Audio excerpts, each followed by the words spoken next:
So have you been playing? You've been playing this pretty much nonstop, huh? Dog. Oh man, this game is something. It is just Right up your alley. It is absolutely right up my alley. Like, these type of games are just, oh man, dude. That's what I literally had to like reshape my schedule for the week because I spent too much damn time on this game. I was like, okay, I have actually cut into my school schedule. Oh no! Stop. And you've been doing really well with your school schedule. I feel like. Oh yeah, and it's almost finals week. I was like, oh no, I have to stop. I was like, I put myself on a hiatus, turned it off, and everything. I was like, no, there's too much on my plate that needs to get done. Let me do that real quick, and then I was like, oh man, this game is something else. And I think, and the problem is, it's not so much that the game itself is addicting. Mm-hmm. It's the fact that there's a part that I can't get past. Right. That is the biggest thing for me. I know once I get past it, I'll probably drop the game and like hardly ever touch it again unless there's some like replay value, afterwards, like, higher difficulties or stuff like that or whatever. Mm-hmm. But if it's just like once you beat it, that's it, I'm like, okay, well, we're good. We finally crested over that journey. Well, I'm sorry to tell you, it is not a once you beat it, you're good game.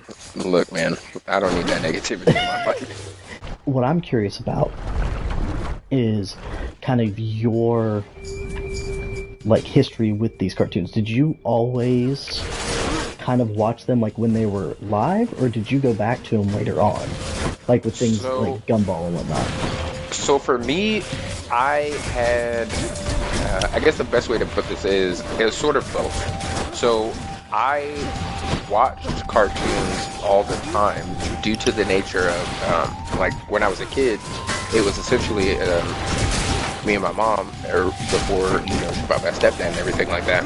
And so while she was at work, she used to be the manager of McDonald's, so I would go and just hang out at McDonald's while she was working. So like the kiddie play area, they had the TV in there all the time, just playing cartoons. Right. So for me, cartoons was like integral to like my day-to-day life. So for me, it was, I'd get up in the morning, I'd go to like what they had was like pre-daycare, I guess. So it was like because my mom had to get up earlier than usually. Yeah. So they have like the morning daycare. I'd go there. I'd watch like the OG Pokemon. Hell yeah. In the mornings, stuff like that. So I'd watch that in the morning. I'd go to school. I'd hang out at school, talk with friends and stuff, and most of the time, at that age, we're talking about cartoons and, things Man, like that. When I woke up early enough on, like, the weekdays and, like, with enough time to, like, flip on WB Kids, it was the best morning ever. You know what I'm saying? Yeah. It was like, get you a little, who's that Pokemon in the morning? Get you before Team going Rocket to school, blasted off before you go to school. And you're just like, oh, this is the best life ever. You think just nothing could get better. And then then I'd spend day at school or whatever, and then after school do the same thing, go to daycare. And, well, not really daycare, so just like the after-school program thing. Right. It'd be the same thing. So, you play outside for about 30 minutes to an hour or so, and then you'd come back in when all the parents are coming to pick you up. And it was the same thing. Veg out watching, cartoons and stuff. And at that time, it was, round 4 or 5 or so. So it was the, after-school cartoons. Right. Kids and Yu-Gi-Oh! Stuff like that. Yep. Digimon and... That was, I was all about that too, So for me, it was, cartoons was like the thing. So, especially Saturday morning cartoons, Batman. Oh, yeah. Justice League, stuff like that. Like, watching all of those cartoons, I mean, it helped me, kind of build my foundation of, knowing about these characters and stuff like that. And I guess that was the biggest thing. Like, whenever you asked me that question, it was kind of, I didn't know which question to ask you because I was torn between asking you, one, how old you were, but then I was like, well, that's not really a good gauge because only that that basically lets me know around the time frame middle school was for you. Right. But I figured a more pinpointed question would have been like, what do you think was like the last cartoon that you like? So I was remember distinctly, kind of like, before you kind of separated from cartoons, Right. just kind of. So like my point of reference always when I like bring up pop culture, 6th grade was season 1 of the Chappelle Show and the beginning of Adult Swim. Okay. So like, and Chappelle Show was like the first show like that where I was like, oh, this is right. Like I watched all the Disney Channel live action shows, Lizzie McGuire and Boy Meets World and all of those. Yeah. But that was the first time I saw like a live action show where I was like, oh, this is different. Like I can watch shows like this. And then I went into a weird direction where like when I got home after school, I wasn't putting on Disney Channel, Cartoon Network or anything. I was actually going to, at the time I guess was still TNN and now is FX. It may have switched around that time period. But they were showing things like Married with Children, Different Strokes. Like they were showing those old sitcoms, which I never watched because I was like, oh, those are old shows and they're like, those are things like my parents watch. To me, I was still just like, no, I just want to watch, Nickelodeon, Cartoon Network, Disney. And then that's when that all changed, and that's when that shift happened, or at least started. So I would still watch Adult Swim every night. So I got I got all the Futuramas, the Family Guy, and all the different animes and everything. But last like cartoon that I remember coming out, it's kind of hard because I actually more so remember it's no trouble. Like all the shows as they were coming out, when they came out, and me missing entirely. So for example, the original Teen Titans, never watched. Avatar: Last Airbender, never watched. You right there. Like they were on, and I knew about them. I knew all my friends watched them, and I just never did. And part of it too, just generally with television when I was younger, was the not knowing when they come on.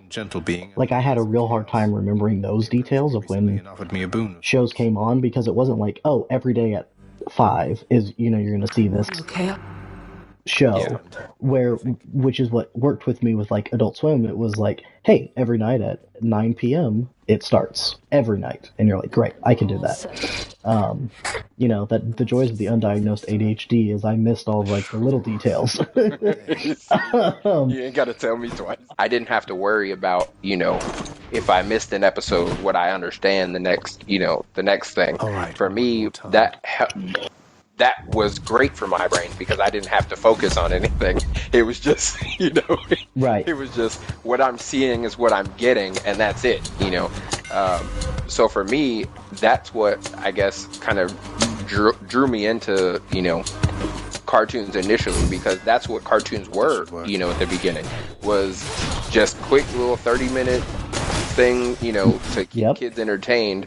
They didn't have to have a huge attention span or anything like that. It was just something small to keep kids entertained. Right. So for me, as a kid who needed to be entertained, it was perfect for extended periods of time. It was perfect. I was their prime demographic. And that's why, kind of coming back to why I like Gumball is because even now, seeing that there's something recent that has been made that I can sit down and enjoy and get basically all the elements of something that I want from a cartoon is great.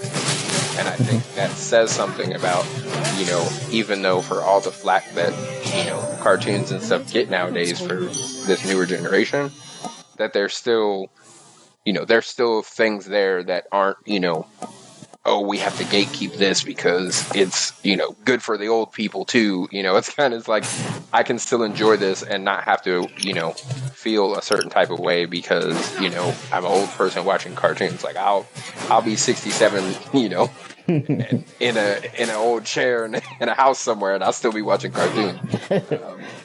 When I try and relate something with cartoons, I relate it to another cartoon. But if you haven't seen the other cartoon, then it's kind of like, okay, well that You wouldn't like with the Phineas and Ferb. In my mind, everybody knows Phineas. So I was like, okay, cool. I'll just talk about Phineas and Ferb.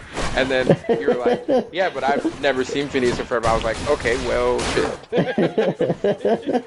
That makes it difficult. That's what it was. I was just like going through like film catalogs. Like I'd find a creator I liked, like Miyazaki, and then I'd go through his whole catalog, and then I'd go through like actors. So like that's where like my love of Whoopi Goldberg comes from, and Robin Williams, and because I just watched everything they ever made. Like, oh, this is something with Whoopi Goldberg with a T-Rex. I've never heard of it. I don't care. Let's watch it. Oh, this is great. Like you know, and then that evolved into directors, and like back then, you know, it's not like now where you're like, oh, I'm gonna go watch like Brad Bird after Incredibles and see all the things he did, and John Lasseter, and you know, like, I can name people who make animated films. It wasn't that way back then, you know. So like when I was getting into directors and stuff, it was like I'm gonna go through like everything Mel Brooks has ever made. I'm gonna go through like whatever Spielberg has done that my mom will let me watch, and because I also grew up in like a Mormon household, and so while it was definitely more Mormon when I was younger, as I got older and like we weren't going to church or anything, except there was like a stint in high school of the elders were coming to our house because we just didn't have a church near where we lived, and my mom was like, I still want something. She hadn't quite moved away. Right, and she hadn't quite moved away from yet. And also, elders coming to households to do like services like that is super common, because there aren't that many churches of Latter-day Saints in places. Like normally you're gonna have like maybe one. You know, like it's not.